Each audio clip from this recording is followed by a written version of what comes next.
C'est un peu l'enfant du pays. Et quand Mathieu a proposé 50 photos à cette deuxième édition de Vannes Photo Festival, il ne se doutait pas qu'elles allaient toutes être sélectionnées.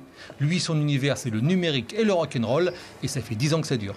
J'ai toujours été un passionné de musique depuis mon plus jeune âge et je faisais de la musique d'ailleurs avant de faire de la photo.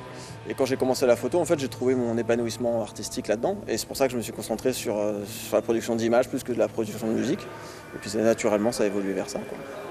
Le festival propose aussi une plongée dans l'histoire et surtout dans la légende. Dominique, en 64, croise la route des Rolling Stones dans le sud de la France et obtient de les photographier pendant une journée.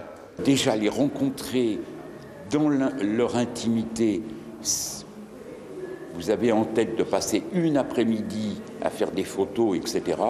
À la fin de l'après-midi, vous remerciez tout le monde pour ce moment extraordinaire.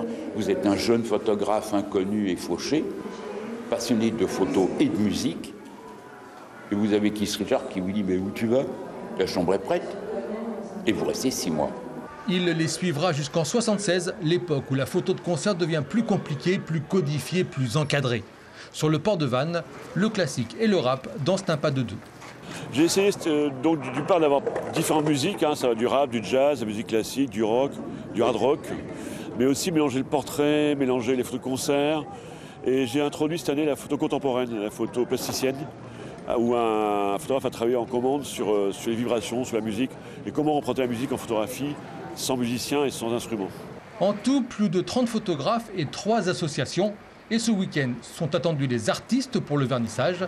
Tout est gratuit. L'exposition se termine le 12 mai.